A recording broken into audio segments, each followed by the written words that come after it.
Olá, sejam bem-vindos ao canal Espiritismo Explicado. Eu sou Eliane Alencar e estou aqui retomando nosso trabalho de divulgação das mensagens psicografadas no Núcleo Espírita Kardecista Renascer. Essas mensagens são psicografadas por mim durante os trabalhos espirituais realizados na nossa casa. A mensagem que eu trago hoje ela foi ditada por um dos nossos benfeitores, um trabalhador espiritual da casa, no dia 19 de outubro de 2023. E ela começa assim: Era noite de lua clara, o clima abafado do verão que se aproximava. Apesar do cansaço, os escravos reuniam-se no terreiro improvisado, um descampado atrás da casa de engenho, onde os negros trabalhavam nas moendas e caldeiras. Havia na fazenda muitos negros, jovens, velhos, homens, mulheres. O senhor Jorge herdara a fazenda com as plantações de cana-de-açúcar a perder de vista de seu pai, assim como herdara os escravos. Eles estavam lá há quase meio século. Alguns vieram de terras africanas, outros eram filhos de escravos nascidos em terras brasileiras. Irmãos, meio-irmãos, primos, filhos, pais, todos se misturavam, juntos, como uma única família. Nessa reunião de espíritos submetidos à escravidão, havia um diferencial. Aquele era um grupo unido pelo amor. Exceto por algum mais renitente, havia respeito à condição e compaixão uns pelos outros. Seu Jorge e sua sinhá, Luísa, eram bons patrões. Mesmo sendo senhores dos escravos, tratavam os negros com humanidade, diferente dos demais, que tinham seus escravos como animais. A história, em particular, que venho contar, começa com Nego Velho. Ele chegou ao Brasil ainda rapazote, tendo atravessado os continentes em um dos muitos insalubres navios negreiros. Nego Velho era velho mesmo em sua juventude, um rapaz amadurecido antes do tempo. Sabia naturalmente o que acontecia a si e a seus irmãos africanos. Com a sabedoria inata dos espíritos evoluídos, submeteu-se sem lamúrias ao seu destino, sem perder a fé e o amor a Deus. Ele foi comprado pelo pai de Jorge, junto com sua irmã, Jaci, e outros parentes. Um total de 8 pessoas. Era prática dos negociantes de escravos separarem os familiares, cortando qualquer laço que pudesse fortalecer aqueles espíritos fadados a uma existência de sofrimento e sacrifício. Mas por um descuido dos comerciantes, ou mais provavelmente por uma manobra do destino, aquela família se manteve reunida.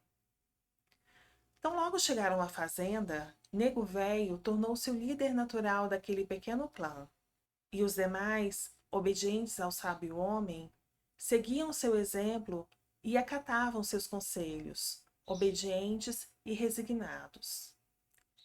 E assim, por muitos anos, aqueles 8 permaneceram unidos na fazenda. Outros escravos chegaram, novos nasceram, todos reunidos por laços sanguíneos e kármicos. O pai de Jorge desencarnou e a fazenda ficou sob os cuidados do único filho varão. Veio Dona Luísa, que a princípio achava Jorge muito manso com os negros, mas também se acostumou com a relação amigável que existia entre aqueles e os senhores. Entre os próprios escravos, havia uma relação de cumplicidade que o velho negro e Jaci conseguiram manter ao longo de décadas. Vez ou outra, algum inventava fugir, mas todos, sem exceção, acabavam voltando, antes mesmo de serem capturados. Embora submetidos aos tradicionais castigos nos troncos, os patrões permitiam que, após serem chicoteados, tivessem suas feridas tratadas e fossem cuidados pelos demais.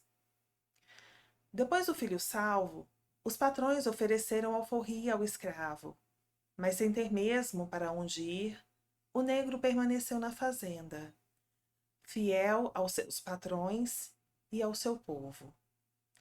Ele e a irmã traziam as lembranças dos pais que não sobreviveram ao terrível navio.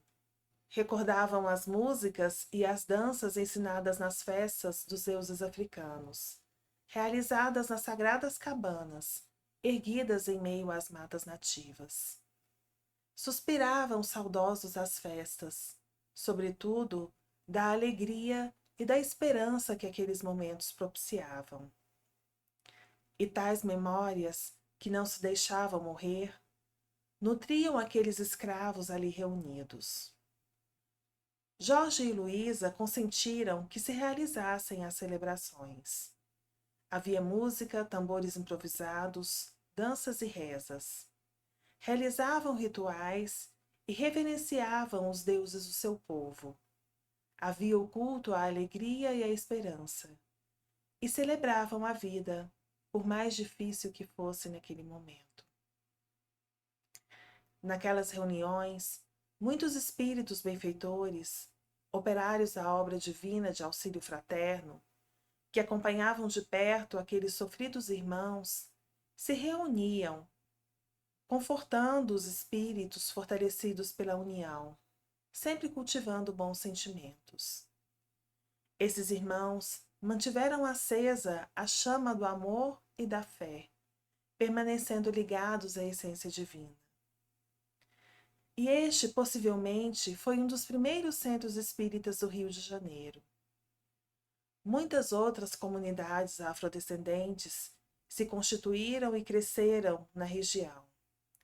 Comunidades de espíritos imaturos, revoltados, desejosos de vingança, cujos instintos primitivos foram alimentados pelo sofrimento, humilhação e violência sofridos enquanto reencarnados como escravos.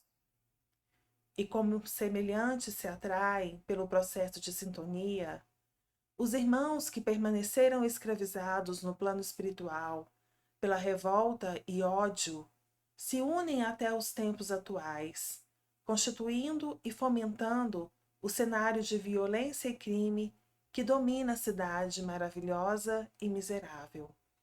São irmãos que reencarnam como homens e mulheres perversos, traficantes, assassinos, chefes e membros das facções criminosas. E Nego Velho e sua comunidade continuam atuando. Milhares são os espíritos que se unem a eles, cansados da violência e da prática do mal, vencidos pelo sofrimento e pela solidão que padecem aqueles que se afastam de Deus, que se perdem nos caminhos sombrios e tortuosos do ódio e da ignorância. Estes amorosos trabalhadores vão a todas as partes do país e do planeta, buscando irmãos que, outrora encarnados, ainda experienciam a escravidão nos umbrais do plano espiritual. São mãos abençoadas que servem, que laboram, que plantam e colhem por onde a energia divina não cessa. Não há um momento ocioso. Trabalhar é preciso, servir é urgente. Lembremos das palavras de Emmanuel, escritas pelas mãos abençoadas de Chico Xavier, quando nos fala que o Altíssimo se serve de espíritos encarnados e desencarnados para auxiliar os próprios espíritos. Se, por um lado, irmãos da caridade e do amor estendem mãos abençoadas aos filhos de Deus, afastados da casa paterna, por outro lado, é preciso que aqueles que recebem auxílio aproveitem a oportunidade de servir no bem, na construção, no bom plantio, se esforçando para serem dignos de tão nobre trabalho. E assim seguimos. Os mais esclarecidos ensinando aos mais simples, os mais fortes amparando os mais fracos, os enfraquecidos se fortalecendo através do serviço ao próximo, do trabalho e do estudo das coisas e de si mesmo, buscando inspiração naqueles que estão à frente em se tratando de evolução espiritual. Caridade para uns, esforço para outros. Tolerância para uns, disciplina e educação para outros. Benevolência e humildade para todos. Seguindo sempre, aprendendo e ensinando, lembrando da figura de Jesus, aquele que é o Mestre perfeito, o maior professor de todos os tempos. Jesus se acercou de todos sem qualquer distinção. Auxiliou a todos sem exceção e jamais aceitou que nem mesmo seus companheiros mais próximos impedissem aqueles que o buscavam, por qualquer que fosse o motivo. E sua recomendação àqueles que o recebiam, clara e precisa, de vá e não peques mais, perpetua a lição de não nos perdermos nas ilusões mundanas que distanciam o homem de Deus. Basta seguir seus ensinamentos para sermos verdadeiramente livres. É urgente que nos apressemos para povoar o mundo regenerado. Jesus, nosso bom pastor, não concluirá sua missão na terra enquanto houver uma única ovelha perdida. Pelo Espírito, Horácio. Muito bem, meus amigos. Essa história, narrada pelo nosso benfeitor, trabalhador espiritual do Núcleo Espírita Kardecista Renascer, conta fatos que aconteceram no estado do Rio de Janeiro, possivelmente ali no final do século XVII, começo do século XVIII. Começa com espíritos que encarnaram em continente africano e foram trazidos para o Brasil na condição de escravos. A personagem central da narrativa, chamada Nego Velho, trata-se de um espírito em um grau mais adiantado de evolução, que vem acompanhando um grupo com a missão de apoiá-los. E estes espíritos, em suas variadas estirpes, são irmãos que se unem pelos laços mais fortes, os laços de amor.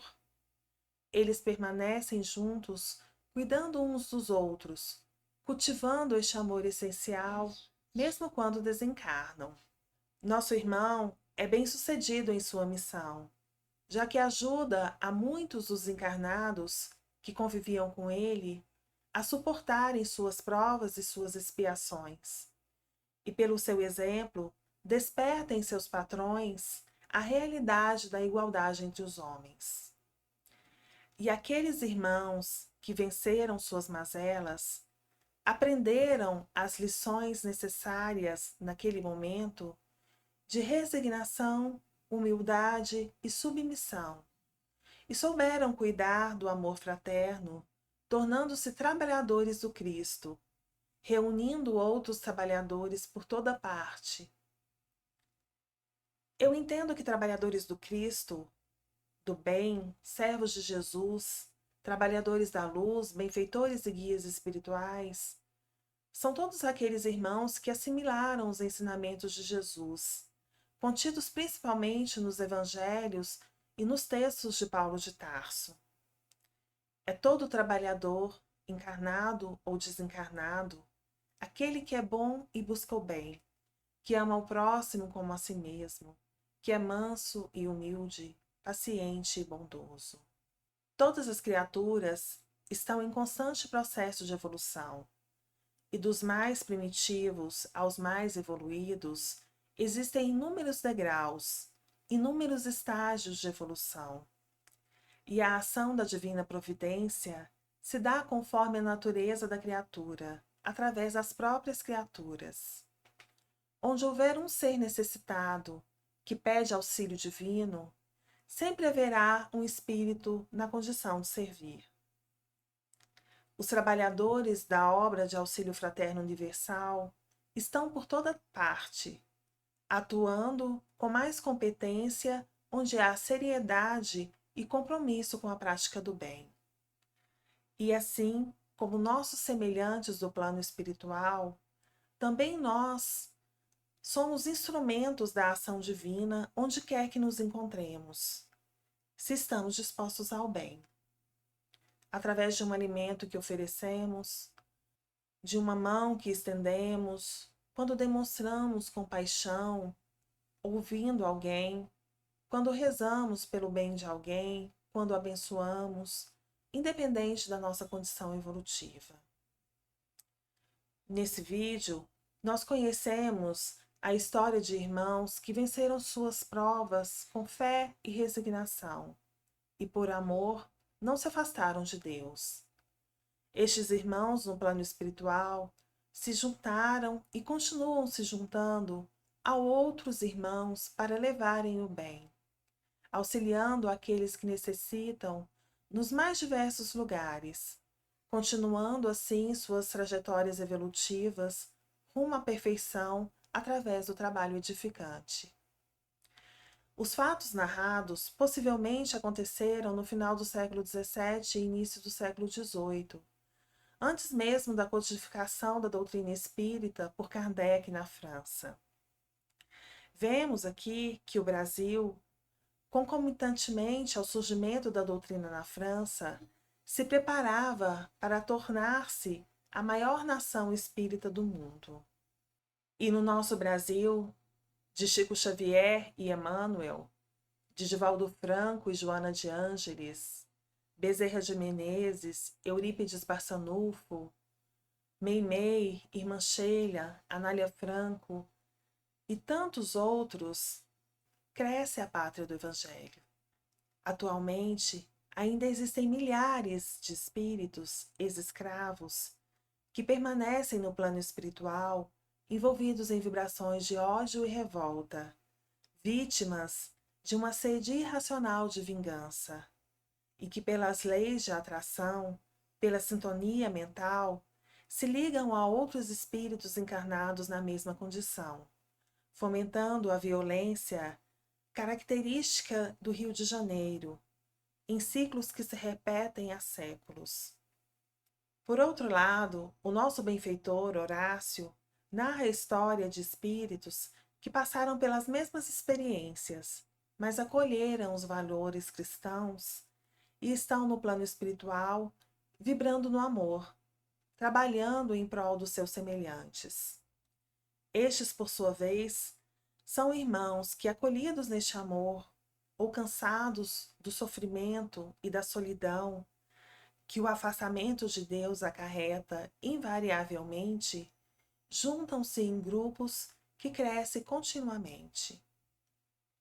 Deus é onipresente. Ele está em toda parte, sem exceção, inclusive na essência do ser, em qualquer que seja a sua condição. A prática do mal nos afasta de Deus, da casa paterna, figurada na conhecida parábola do filho pródigo. E a prática do bem é o caminho reto de volta à casa do Pai. Diante das maiores tragédias, dos grandes sofrimentos, das provas e expiações mais difíceis, Deus ostenta manifestações de amor através da ação de espíritos amorosos e trabalhadores que estão sempre presentes, oferecendo auxílio àqueles que sofrem. Sejamos gratos aos nossos benfeitores espalhados pelo mundo. Que Deus abençoe Nego Velho e seus companheiros, esses incansáveis trabalhadores a serviço do bem. Muito bem, meus amigos, este foi o nosso vídeo de hoje. Muito obrigada por vocês nos assistirem. Deixe aí o seu like, o seu comentário, participe do nosso canal. Se você ainda não está inscrito, se inscreva no canal Espiritismo Explicado e assim você nos ajuda a crescer e a divulgar o conhecimento espírita.